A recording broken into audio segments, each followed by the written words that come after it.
You must be careful about the words you use, or the words you allow to be used in your house. Words are things. You must be careful. Careful about calling people out of their names, using racial pejoratives and sexual pejoratives and all that ignorance. Don't do that. It's time to talk about it. Pull up a chair and take a seat. We're serving up recipes for life. With Hampton University's Dr. Richard Mason and Dr. Tamara Williams. Welcome to the Sunday Brunch.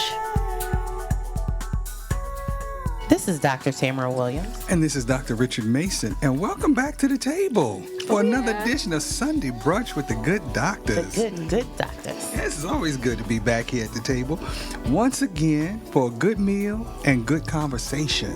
Indeed. I'm excited every time we meet. Right. I say that every time. You look at the buffet and get excited. You know what I'm saying? Food excites me. Good knowledge excites me. You know, I get excited when we have good conversation. I love the fact that we get to create the conversation. Yes. And, you know, there's a lot of tables that people may not be invited to, but I like that we get to create the tables. Exactly. And we get to create the menus. Exactly. And we eat what we want to eat. Yes. At our table. Exactly. All right. Every Sunday. Every good Sunday. So after they've heard the good word, it's good to come and just have a good conversation, a real conversation. Exactly. So I'm excited about today's conversation. I'm excited because it's something that we have been talking about in our communities historically for a very, very long time. The fact that this is Black History Month, although we have established that every month Exactly. is Black History Month. I'm black every day. Every day. So. All black everything. Right. So we get to have these conversations. So I'm so excited that today we're going to have a conversation that some people may be a little bit uncomfortable with. We are going to have a conversation that maybe some people have tried to pretend should not be discussed. We're going to have a conversation about how we are often isolated and put against each other based on something that is outside of our control. Yes. We're going to have that conversation of how it impacts us as children, and then as we grow up adults, how you see yourself, view yourself, how you show up in the world. How these things continue on into adulthood. Yes, how you feel about yourself and the skin that you're in. Exactly. So I'm excited. yes, indeed. I'm hungry too, so I'm going to go into the buffet and let you go ahead and get this thing started. Yes, indeed. I want to welcome to the Sunday Brunch table one of our regular guests. Anytime she does any great work at the university, anytime she presents something, an opportunity for us to experience the arts, we always invite her over so that we can have the conversation how art really is a reflection of life and vice versa, and what we can see and express ourselves on stage. So it's always a great conversation. I want to welcome back to the table Dr. Karen Ward. Hello. Hey there. How are you? It's so good to be back, too. It's good to have you serve you a back. Wonderful brunch. Yeah. Thank you. We cook none of it, but we eat all of it. We are so happy to have you back at the table, and more importantly, what you're going to share, the type of art that you're going to share with our community. Tell us a little bit about what you are bringing back to the table. Oh, we're so excited. We're so excited because this month is Black History Month, as you know. And we have the opportunity to premiere two one-act shows in the Little Theater at Hampton University. And an added or plus or icing on the cake for these two one-act shows is the fact that we're in collaboration and partnership with a theater in New York called the Lucille Lortel Theater. And the Lucille Lortel Theater, headed by George Forbes, contacted us back in June, believe it or not, in June, and asked us if we would be interested in doing this project with them. And at first I was a little hesitant because I didn't know anything about the theater, and I didn't know hadn't met Mr. Forbes before. But when he started explaining to me what this opportunity was about, I was intrigued. I took it to the faculty, and they were intrigued, so we pursued it. Basically, the Lortel Theater came up with this idea to do a series called Dangerous Acts. And what Dangerous Acts does is it premieres works by playwrights or turn-of-the-century playwrights that most people would not recognize their name and certainly would not recognize their plays because they were producing plays and writing plays during a time when the black arts were not like they are now, which you could go to the Kennedy Center or anywhere like that and see a black play written by a black playwright. So he was excited. They were excited about being able to show off all this black talent that was turn-of-the-century playwriters, pretty much. Well, so he also intrigued us because he told us that last year he did the same series with Howard University. And this time, and so they decided to continue it with other HBCUs. When you say same series, meaning the Dangerous Act series or the actual plays, one act? The principle or the idea of one acts and unheard of playwrights and plays, but not the same plays. Not the same place. Not the Got same you. See, place. that's what I wanted to know. Yeah, so we're exposing our audiences to different plays and different playwrights. Now, Howard, at that time... We're going to just call them that other school up there. Yeah, that other school. That other Because school. now they're coming to the real age. Yeah, Right, okay? exactly. You heard it here first. Word up, okay? Yeah, and they, Dean Richard, a wonderful talent and a wonderful director, led her students as she directed 2 one acts there.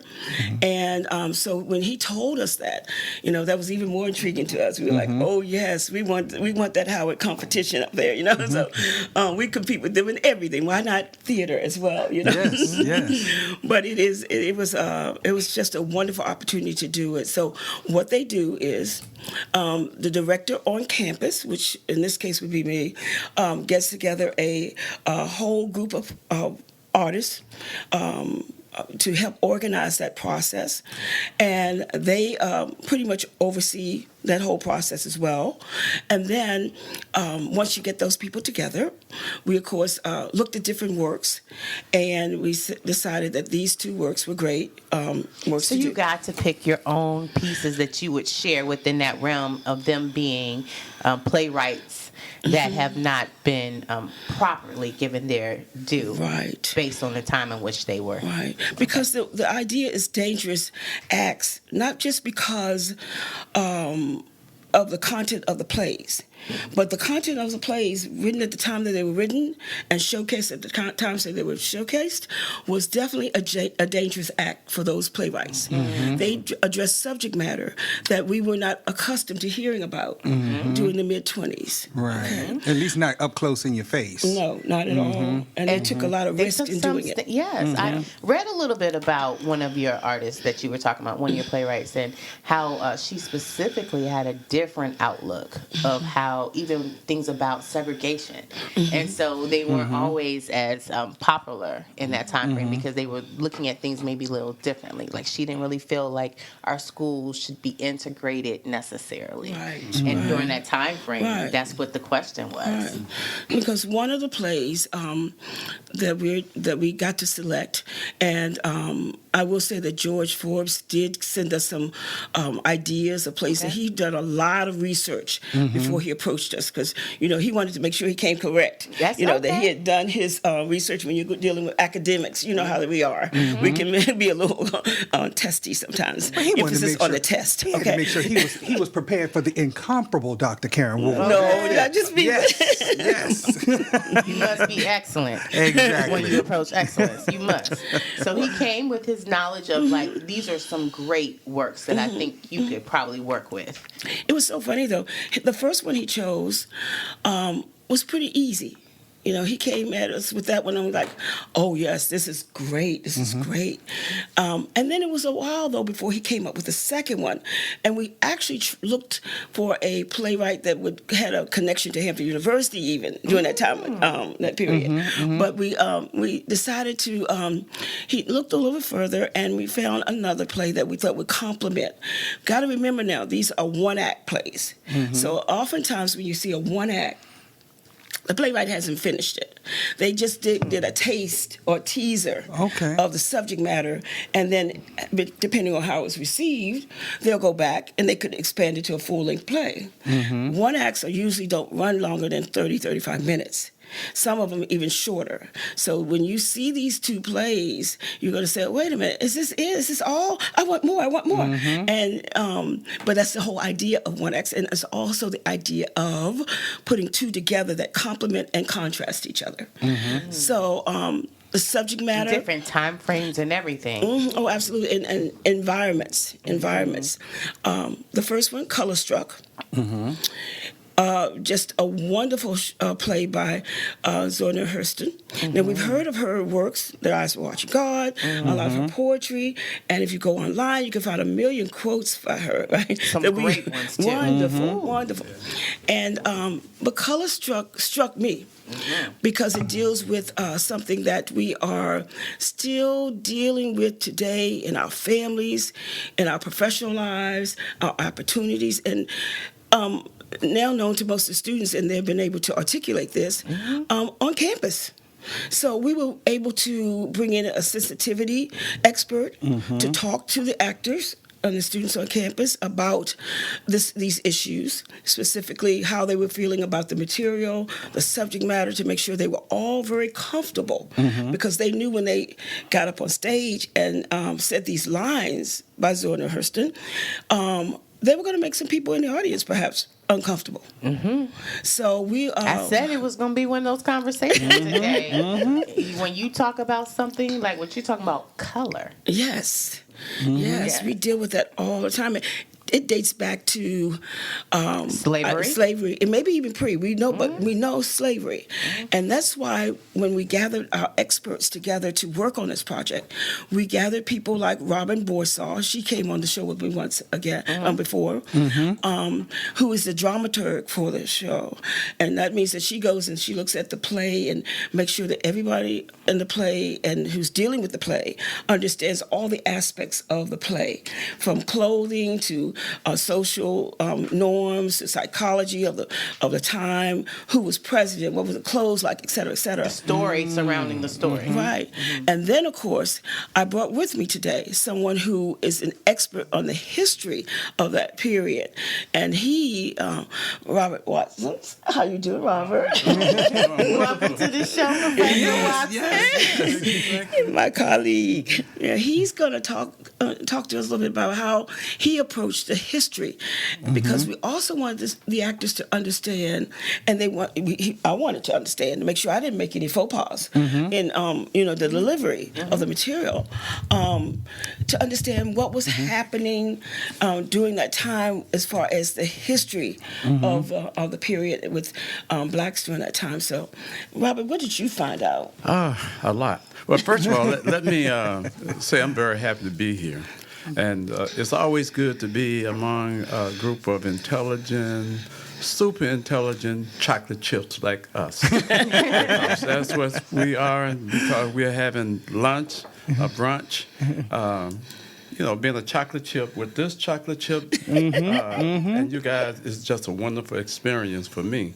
But going back to Dr. Ward's question, the history of colorism is not new in terms of this country. We could actually go back and talk about it when the first Africans arrived here in 1619. And I know all of the stories about the evolution of slavery, and then the subsequent legalization of it through the law was there. But how this relates to this whole issue of color, it started with miscegenation between first blacks and whites, and then before that between Indians and whites. And over time, miscegenation would lead to all of the nuances that we deal with today in terms of skin color. The word colorism is actually a recently coined term. The first time I can remember seeing it in print was around 1982. When Alice Walker of Color Purple fame used it.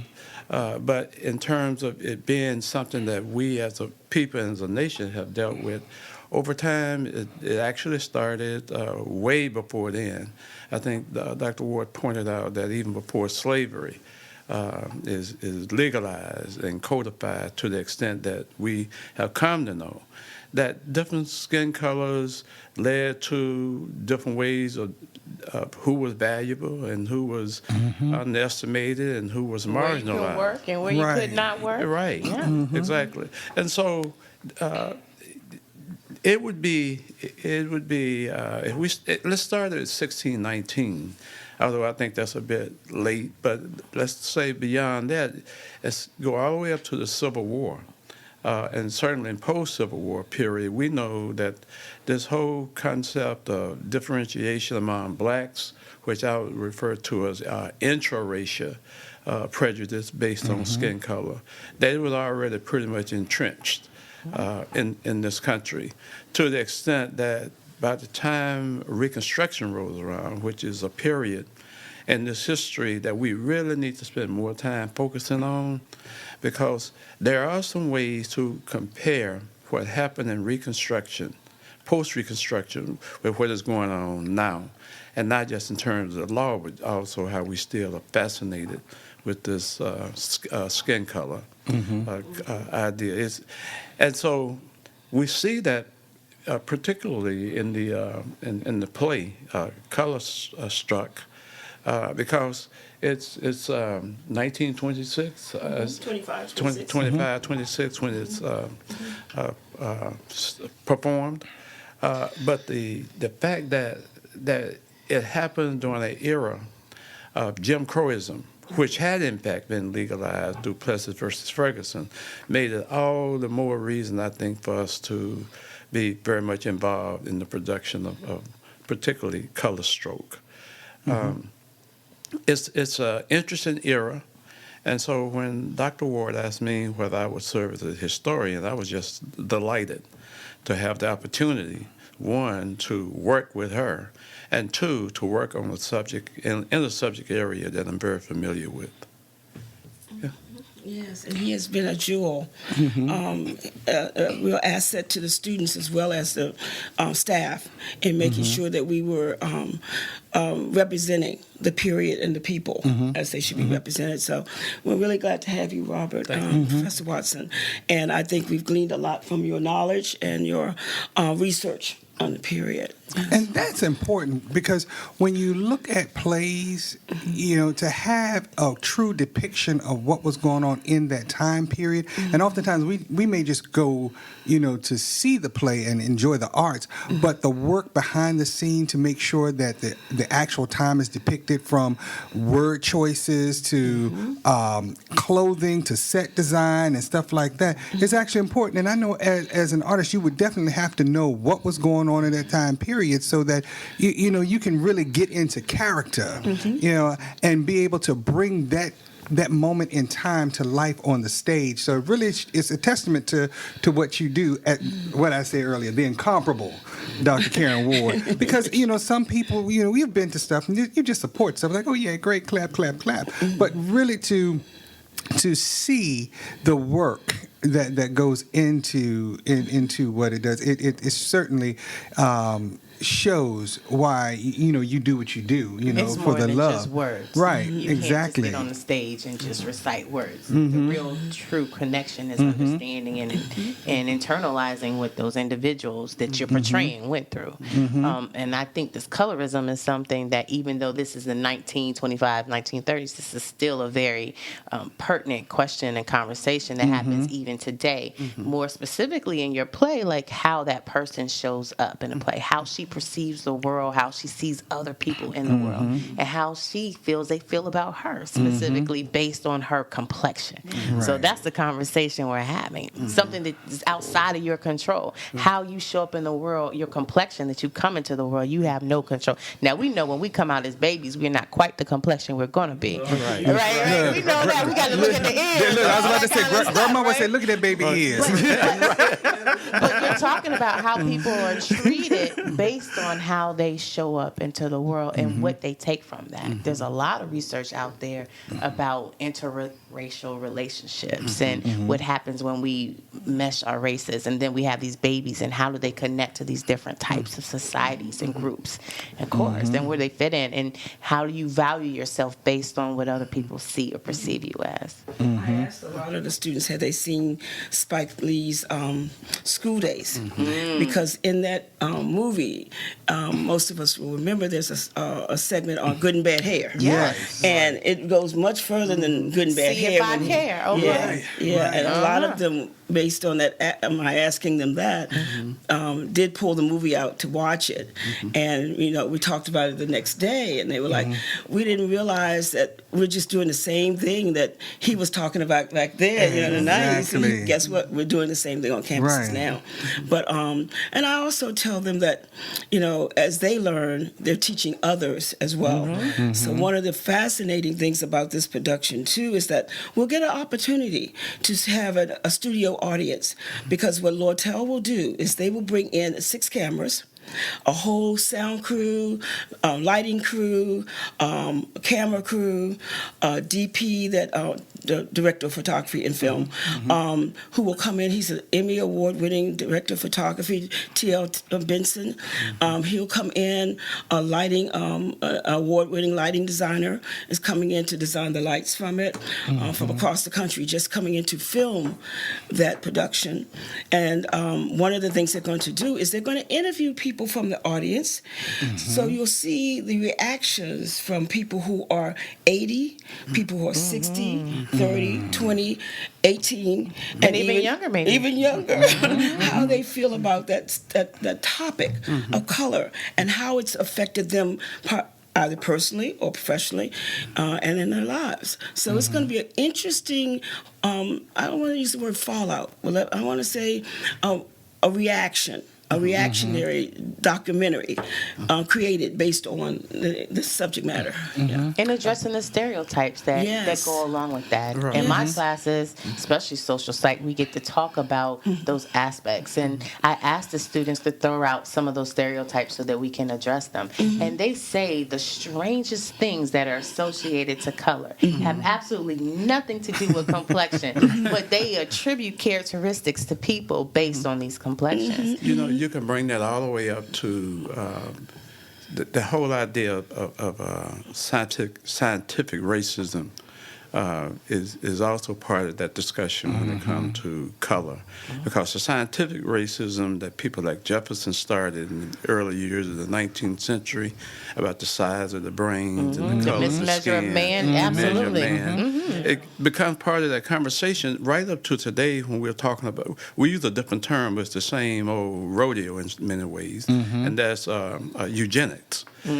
Yes. And that argument around eugenics, that intelligence is somehow connected to skin color and other kind of phenotypical characteristics, is part of the way. It's a major problem in this country, and unfortunately, a lot of black folks have bought into the same narrative. My hope is that with this play and the kind of questions that will be asked, issues brought up, will in fact help all of us to move closer to moving away from even the nuances of colorism. That divide us. Right, that divide us. And that is really the purpose of those things. That's right. To put one against the other. Right. If I could just say one more thing very quickly.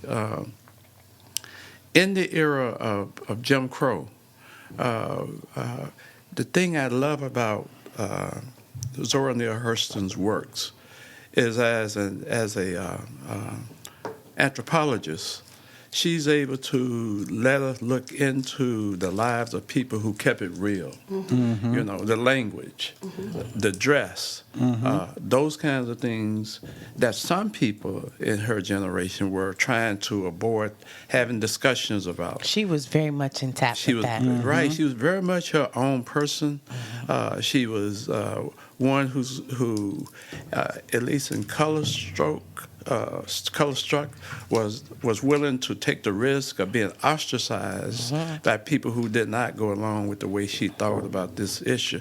And the fact I think the students are trying to learn as much of the language as they can and use it in ways that convince the audience that here's someone who kept it real, looked at real people basically in terms of the attitude and mannerisms, and something that would eventually lead to her not having the best life financially at the end of her That's life. what I read about Right. her, that that's part of the issues with African Americans, how with our works, we're not always giving our flowers or the money associated with that, and that she struggled in many ways. Even though she had many things published, she had done some amazing things, she wasn't financially compensated for those things. She died penniless in an unmarked grave. Yes. You know, and lived the last part of her life basically in a shelter, what we would call shelter. Yeah. And today we're celebrating her works, and I can say some people are making a lot of money on her works. But she had no money. She had no money. Isn't that a conversation that we're having? Absolutely. Yes. Today, Absolutely. there's a lot of people, stars, who have been talking about not being compensated for their work and how they're perceived as women, as African American women. In general, what I appreciated from Zora is that she was okay being different. And when they were talking about separate but equal, she wasn't about separate and equal. She's like, there's nothing wrong with black things. Right. They're amazing. We don't need other people to come in and try to monetize it or tell us how it should be done.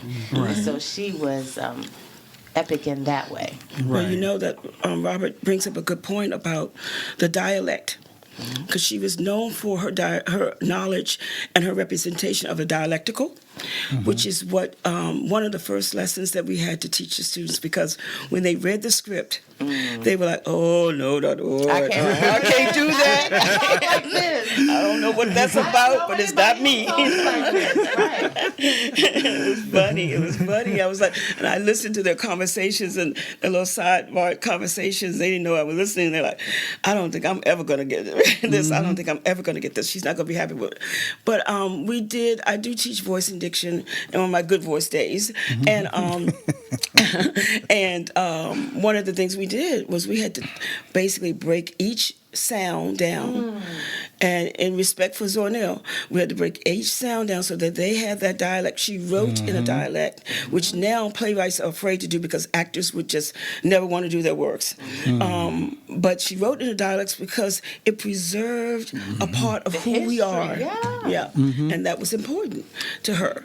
And so we had to break each sound down. We do this thing called phonemes and International Phonetic Alphabet. So they're all taught that and how to interpret it using the International Phonetic Alphabet. And every once in a while, we'll stop them in the middle of a monologue or a speech or whatever and say, That's not how you that's say not that's not what she wrote, you know. Right, Go back, right. you know. So because they can fall out of it because they're so used to being taught to speak a certain way that we're losing that part of our culture and our history. The rhythm that comes along with the words. That The dialectical. And when she and Langston wrote, Langston was wonderful in developing plots and storylines, and she was really wonderful in developing characterizations and dialects. So when they had the partnerships that they had, and that was one of the ways she raised money, by getting benefactors to sponsor she and Langston, because Langston was much more popular than she was. Because he did walk the middle line, you know, as far as that was concerned. And so he was more palatable, and he could raise money through benefactors. But he always relied on her for the dialectical to make sure he was representing that he could actually touch the people with exactly. the genuineness of it. What I also find fascinating about Zora Neale Hurston was how she was able to keep her craft at the top of that game in the 1960s, surrounded by all these people who we come to know as scholars, people like Du Bois and Garvey and Jane Weldon Johnson and Nella Larson and Jessup Foster and all those people living within a few blocks of each other, and they actually belong to some of the same clubs, but yet she was able to keep her focus. And I think that's a tremendous talent to have. And not get caught up in group thinking. And not get Right. caught up in group thinking. Right. Something I think our students will appreciate, and I think many of them do. And that's, I listened, as Dr. Ward mentioned, I listened to the students during the rehearsals. And it was interesting how they would be talking about things before you came in and after you sat down. But they were paying attention in ways that let me know that they were taking this very seriously. So, and that's a wonderful thing, because oftentimes we oftentimes, and I'm guilty of this, thinking that the students are not paying attention, and yet if you ask a question about what you thought they did not hear, they can give you some good feedback. And so there's some lessons to be learned there, and I've certainly learned them over the years. Absolutely. I'm excited to hear you say students, because usually when you come to talk to us from the repertory theater, it's about those who are already professionals and have already acted. So the students don't always get a chance to participate in those films. So tell me how this is different. Oh, it's wonderful, because this is where we started. You know, this is where those people like Robbie Reed and Ruth Carter, Michael Ralph, you know, all those guys started with the Hampton Players. And this is where they learn to become professionals. So dealing with them and working with them is so refreshing, because you have to kind of go back a few steps and make sure that you haven't missed any of the points that you need to make going through. And a lot of it deals with professionalism, of course. We tell them, you know, the Lortel Theater is coming down here, and they're going to be watching your every move.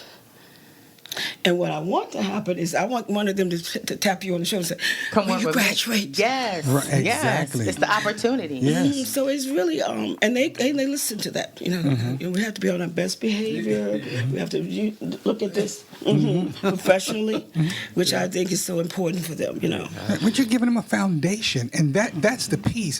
When I hear about them having to step out of their comfort zone and learn the dialect of that time, that's what acting is all about. You know, really getting into character and all, and so teaching them that process.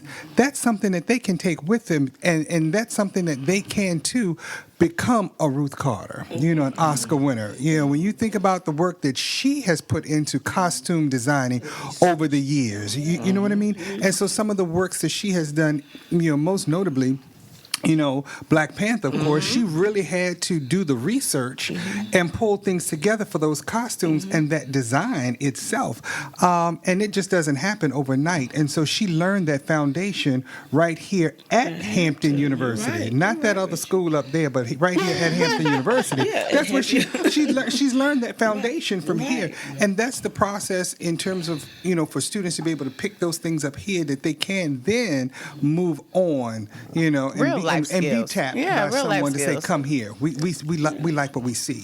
And they can put that on their resume that they've worked at this repertory theater. And then with this new theater that's partnered with you as well, it's not new, but essentially that's good work. It is, because I look back at that other school down the highway, 95, and I look at those students or actors that work with her and how they cherish that moment and those moments that she helped them develop their characters and took an interest in them personally. And so, and you don't get that at a lot of schools. Right. You know? How did they get selected for this play? Because you usually do deal with the professionals. Not that you haven't dealt with students when you were the chair of, you know, of that, but now that you're in this theater, this repertory theater. So how is that? How did they get selected then? Well, I think they, one thing about working with the repertory, we always bring the students in and let them watch the process. And I think that was very intriguing to them, since we've had the repertory, to come in and just watch rehearsals, to help on the set, the costumes, to look at how professionals approach their roles, to see how I talk to professionals as opposed to how they may be talked to as students. They really buy in. They're listening. They're listening. So I think they've gleaned a lot from just observing what was happening with the repertory and what's been happening with the repertory. And enamored in many ways of wanting to be a part of it someday. We do have 2 interns that work with the repertory that we select each year. Okay. And those 2 student interns, they're in it from the very beginning, and they get to choose what area they want to focus on, but they have to work on all aspects of it. And I think that's been valuable to them too, because students will talk to students. And so they will share what they've gleaned from working with it. Not just the stipend that they get at the end of the year, which Okay, always say helps so. with those Okay. Nikes and Jordans they want, Right, exactly. But also those bundles. Right.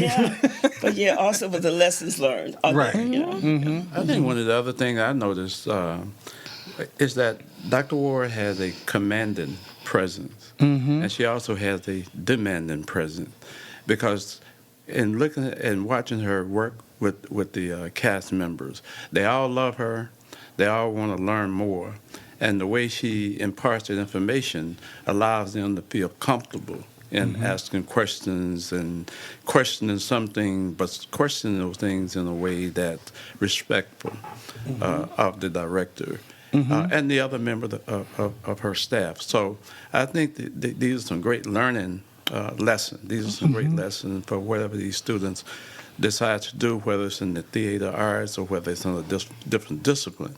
They are definitely listening and learning. And I just kind of sit back and watch them. And I'm, of course, always looking for the historical part. And sometimes I get the hysterical part, but I get most of the historical part. And I was so pleased that the questions that I prepared for them around Jim Crow, I was glad to see them, try to answer the question. There was one young lady, I don't remember her name, but she was just brilliant. After hearing her answer those questions, I said, I need to go back and get some tougher questions or something, because she was on it. She was ready. Right, She was ready. And that to me characterized all of them. They are ready. They are ready. Eager. Eager. yeah. That's right. They want to show you what they can do Yes, when they you did. teach them, when they can learn. Yeah, that's an amazing thing. I always love watching the plays, and I'm sad that this is one day, because I usually like to go multiple days so that I can see the differences, because every time you hit the stage, you're getting, depending on who's in the audience, it's a different type of energy. So I'm also excited because usually when we come to see your work, Dr. Ward, there are no photos or videos happening in the theater at that time. So the fact that this is going to be videotaped and to get those real responses, in-time responses, that's going to be interesting to see. And he and TL may stop as the show's going on. He may stop and say, "Hold, cut."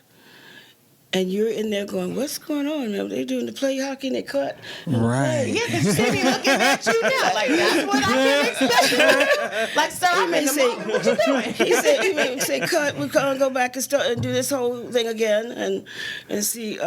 We want to get it from this angle or that angle. Or that camera didn't give me what I wanted, so we're gonna." So if you've ever been on a movie set, or okay. you've never been on a movie set, this is going to be an experience of a lifetime to see how they actually shoot it, a movie, a film, and how intriguing it's so intriguing and how intricate it is. And I direct the play. He directs the film. So he and I have got to agree on what we're getting on that slate, and that's been conversations like daily, going back and forth about what I'm doing in rehearsal and what he wants to see when he gets here and all that. So it's an opportunity of a lifetime. It really is. For those who are interested in coming out, how can they come out? Dr. Mason and I are going to be in the building next Sunday. Yes, we are. Yes, we are. Be there. I know we're supposed to be there by 2:45 because the doors will be shutting. But for those who would like to be a part and participate and join, how can they? Oh, yes. Please, we are welcoming our public. If you are interested in becoming a part of the audience, you have to also realize that you will be filmed. So at any point in time, a camera may cut to you. And so So, there are signs, going to be signs up everywhere saying that this is a recorded performance, and by being a part of the audience, you're agreeing to be a part of that recording. So there'll be signs up everywhere. But if you'd like to be a part of that audience on Sunday, the 18th at 2:45, you can call 757-727-5402 and request to be a part of the audience, and the receptionist will make sure that she handles that for you. But it is a limited audience. You're going to have to turn off your phones. And sometimes on sets like this, they make you turn your phones in, and you get them back just like you're at a Jay-Z party, you know. Right. But, They want to make sure, yes, there'll be no interruptions. Right. And but you can be a part of the audience and see all the backstage things happening. Awesome, That's exciting. awesome. Can you tell us a little bit about those plays and maybe who may be playing some of the parts? Because we talked a little bit about Colorstruck, but there's also a second one. Oh, actually. yes. Well, you know, Colorstruck deals with very serious subject matter, you know. And basically, in the way Zornio set it up, the actors, the characters, are all getting ready to go to Jacksonville, Florida, to participate in a cakewalk. And if you're not familiar with the cakewalk, I don't know. them some old words there, okay? It's like a prize walk where the African Americans, the coloreds, as they call them at that time, would dress up in fancy costumes, and the best dancers would compete for a huge cake as a prize. And some of the dancers were known all through their cities and all across the country for their abilities as a dancer. You know? So they're all We're going to see some dancing on stage. Oh, you're going to see a lot of dancing. Oh, yeah. But dancing like you've never seen before. I tell you, I'll tell you that. But the cakewalk dances. And so they're all going on the train, getting ready to go to this competition and representing their different cities. And while they're all excited about it, there's one couple, though, that's dealing with some things because of the insecurities, the feelings, the emotions that the young woman has about her color. Right. She's not comfortable in the She's not skin that she's in. And even more importantly, she thinks that others will be more enamored with the lighter skinned dancers than they will be with her. And so this evolves. I won't give away what happens, but you're going to be surprised how it ends up. You know, very surprised what decisions are made as a result of looking at color and how we can just make it, you know, be a part of everything and who we are and everything we are. So you'll see, and it's very intriguing how it ends. It really is, and yeah, I like what you just said in terms of it's the battle of the complexions is what I would call it, and it's an issue that we've all know still exists. The battle of the complexions, and I actually read it again this morning to look at some of the people in history who have advanced their careers because of their complexion. And I see that going on in this play. So it has a very serious side there. And that's a whole conversation in itself. Who gets to play which roles? How these roles are written? Who gets to be the hero or the victor? And what complexion they typically are and how they're represented? And what words, what adjectives we use to associate and describe different people depending on the complexion that. And Zora did not bite her tongue. Oh my! There is no profanity in it. But there is some offensive things to some people, and they would be offended if you refer to them in that manner. Absolutely. So be open and to her, Zora Neale Hurston, if you're going to see this, because she tore the Band-Aid off. Yeah. She pulled the blanket back. She really did expose some of the things. The nastiness that's associated to labeling people And based how on it their hurts. complexion and how hurtful that can be. And the damage that has been done to so many people based on how they are perceived or loved on. I remember growing up right here in this area, even at that time frame, big issues based on complexion and who's identified as what, being gifted or smart or whatever it is associated to these types of Even labels. organizations that were built upon. Hello, somebody. Yeah. And it wasn't until I went away to a HBCU that I really saw how many different colors and hues that we come in, and how excellence looks in different shades, and beauty can be described in different ways. But if you're not exposed to that, and all you ever hear is the negative aspects of that, people internalize that, and it shows up in their relationships, Years and not years just with after. others, but with Yes. themselves. Right. And it's passed down through generations. That's our trauma on top of trauma on top of trauma. Exactly. What you can and cannot do based on your complexion. Yeah. I remember people don't want you to go outside and play because you're gonna get darker. Right, Like, what are right. you talking about? Right. And there are still countries in the world that take that. There are countries that were under the colonialism, were like in the Democratic Republic of Congo and Ghana, for example. That kind of advice. If you go out in the sun, you get too dark. Also, it wasn't just African countries, though. It was places like Japan, where people were ostracized and told. Based on the complexion of your skin, how people treat you across the world. Exactly. And the words that are used to describe black skin. That's right. That's right. Well, Or the criminality that people associate with black skin. it's a Right. deep subject. It really is, and that's why it was so important that second piece that we chose gave some contrast. Still serious subject matter, however, not as deep cutting, perhaps to most. You still jumped into our we community. do jump into some Right. water, don't we? I tried to smooth it out. We don't just show up to the table. Right. We read about these things. We research these things. I read about this second piece. You jumped into our community because an African American, historically, we have the issues with the colorism, but a lot of things also we have issues with the church. Yeah, right. And Religion. And that is central to who we are in so many ways. And so you jumped in it with the second one. And this second piece, one act piece, is something else. Yeah, it's called The Church Fight. Hello, those two things right there. Church and fight. Church and fight. And there's a good deacon in there somewhere. There's always a good deacon. And the preacher, oh yeah, The politics of the church. Politics of the pulpit.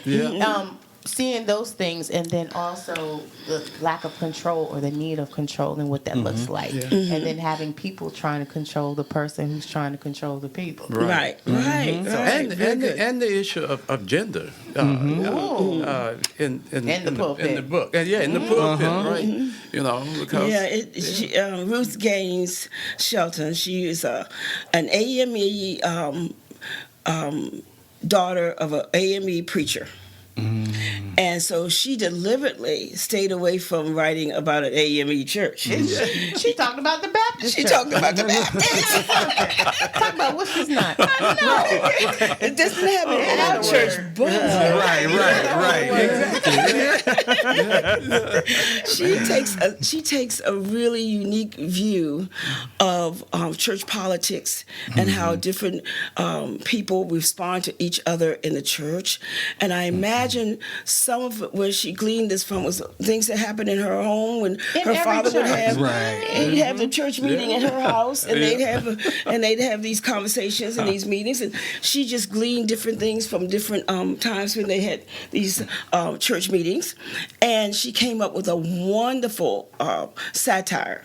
Remember that this is a satire, and satire is when you take something that's serious and you give it a funny punch to it so that people can Digest it. Make it better. a little more palatable. Yes. Spoken in jokes. That's what our Exactly. people used to do. be more See how palatable. you feel about it. Right. Laugh a little bit. Right. Laugh a little bit.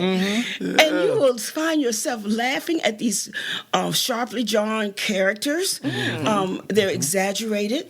And sharply drawn, but you're going to recognize them. You're going to say, "Oh yeah," As they operate in these stereotypes. Right. You're going to see these people in places you've been. At least parts of them, parts of them. And so, they're challenged. They're getting together for a church meeting. It's the reason why she calls it the church fight too. She didn't name it. She didn't entitle it church fight. A church Right, fight. right. The church fight. Church fight. The church Ultimate fight. Church church fight. fight. Yes. That's right. So she's very, very smart, very wise in that way, and she gives each character What time frame is this? same time. Same time frame. Same Okay. time frame. Okay. And both Zonio and Ruth wrote at the same time. Different dialect? Different dialects. Okay. Yes. Okay. They come together for a church meeting, and then they have an objective. But oftentimes, you know that when we come together in a group, we have a lot to say. Yes, But when it's time to lay that out in front of someone, we get coward. We get the coward juice. You know? When they don't have their people behind Right. them. Right, right. Yeah, they don't have much to say at all. Don't have much to Right. say, and the Start way it apologizing. unfolds is funny. It's I don't know what. So after you have, even though you'll see some real issues in the church fight, you'll also think about people are people, and people are going to do what people are going to do. And at the end of the day, people are going. You have to look at them as people, and that sometimes we can stand up. As my daughter says, stand 10 toes down in it, and sometimes we can't stand 10 toes down in it. And so you'll laugh a lot, but you'll see a lot of characters on that stage that you recognize Are from we your going own to experiences. see Jay Banks, Virgilia J. Banks? Virgilia, Virgilia can't stay too far away. She is not going to be on stage, but she is serving as the assistant director. So. Okay, cool. Yeah, Okay. yeah, yeah. Okay. Well, I was trying to check on our previous artists out here to see if we can see them in their good works again. And she I definitely- think one of the things about church fight, it reminds me of my church. I mean, Uh-oh. yeah, oh yeah. Oh, don't mention your church. I saw my You gonna be with us next Sunday. I saw my uncle. I saw my grandmother in the play. And then I looked at it from a historical point of view, and I saw Jarena Lee, who chastised in many ways Richard Allen. When they founded the church, I see her in there, and I see her not backing down as a character, but also in real life. And I'm sure that person is there because she reminded me exactly of my grandmother. And then when my grandmother passed, my mother seemed to take that same position in the church. And by this time, my father had become a deacon, and so I would watch the dynamics of the church, and it was just interesting. I think this play does that very well. So there are people who I'm sure will be sitting there and they'll say, that reminds me of somebody that I know. So Just pass them a mirror. You might just need to have some mirrors. Just pick the mirror up and look at yourself. Oh yeah, That sounds good. That too. That sounds good. And she Those even are gives the the best characters. works. Yeah. So she gives the character names that are indicative of their personalities. Oh wow. So you can look at Sister Two Face and say Sister. Oh yeah, that's Sister Two Face. She got two-face. It's in front of some people. She's this way. And some what they say, they have a meeting in the parking lot all the time. Okay. I'm gonna look for Deacon Same suit. All right. Will it be green? Will it be green? Oh boy! We're gonna find out. Oh my goodness! We're gonna find It's so out. funny. That is so. I'm excited. I'm excited. Because the arts will forever be important, and because of things that happened since COVID, people are just now really coming back out and really being able to experience the arts, and so we will forever have room at our table for the art conversation and Wonderful. the historical part of that. Because if Yes. we're not careful, we continue to repeat those same things that we have not learned from those lessons, and we have not completed this lesson on colorism No. and acting right in the church. Exactly. And you'll notice too that when you come see it, if you get a chance to come see it, and I hope you do, that the actors are the same actors in Color Struck that are in the church fight. Okay. During the intermission, we will have some. Yeah, we have an intermission, and there are going to be some interviews with people in the audience, et cetera, et cetera. They will be changing not just their clothes, but their characters. Everything And about them. To become something else. So when you see them come back out for the church fight, you're going to recognize some of the actors that were also in color struck. So they have to do a lot of research, a lot of body work, a lot of You got characterization. bipolar people on stage. Yes. It's all right. It's all right. People at one time. That's what acting is all about. Because in real theater, if they want to do this for a living, those are the type of things they're going to be challenged with. Exactly. And we want to make sure they're ready. So they don't get the shift typecast. so quickly within one night. Exactly. That is a real true challenge. Some people, when they're doing this work, they put months into becoming a character. Exactly. And they walk around as that character throughout those months. And people have to dress them as that. So I can imagine they're walking around as two different. There's a whole lot of Sister Two Faces. Right. I'm just excited to do it. I'm excited. I'm glad the Lortel Yes. Theater decided to choose Hampton as their second HBCU. After this year, they'll go on to another HBCU, perhaps, and Go do this on, project Spelman with and Morehouse. a similar project with someone else. Well, this is awesome. That's great. I always look forward to great productions anyway. But I'm going to put in a shameless plug that I've put in before. I'm waiting to see a Raisin in the Sun. He has Every time I come, every show, he always asks you for the raisin. Y'all hear me asking. Y'all hear me asking. She just won't deliver the bacon, y'all. But I'm going to tell you, a Raisin in the Sun. Yes. We're gonna definitely give him some scrambled eggs and some sausages and bacon. All right. And we're gonna put that in our programming soon for Dr. Mason. Yes. Sign us up. You already know that we will indeed be there. Yes. Always do. We appreciate you, Rita. Definitely, we support the arts. We support you. And like I said, if you have an opportunity, come on out and meet us there next week. Call the office. Give them the number again so they can call. Sure, will. 757-727-5402. All Reserve right, your and come. seat. Yes, and come out and see Don't meet us there. two Beat us one-act there. plays. Yes, Yes. beat us there because we are definitely going to be in Armstrong Hall Little Theater representing Sunday Brunch and just watching this amazing artwork. Thank you. We want to thank you too, Dr. Watson, for Thank- coming on now. We know you won't be on stage showing us your good work, but just sharing your good work Thank with you. us. We Thank you. appreciate that. Always my Definitely. pleasure. Yes, and it's good to see you as always, Dr. Good to Ward. see you too, Dr. Mason. Well, I am Dr. Richard Mason, I'm Dr. Tamara Williams. and thank you for joining us right here on WHOB Smooth 88.1. The essence of HU. Keep you forward. Someday we'll be able to measure the power of words. I think they are things. I think they get on the walls. They get in your wallpaper. They get in your rugs, in your upholstery, in your clothes, and finally into you. Thank you for joining us at the table. Tune in next Sunday at 1 p.m. for more delicious topical recipes for life on the Sunday Brunch. On Smooth 88.1 WHOV.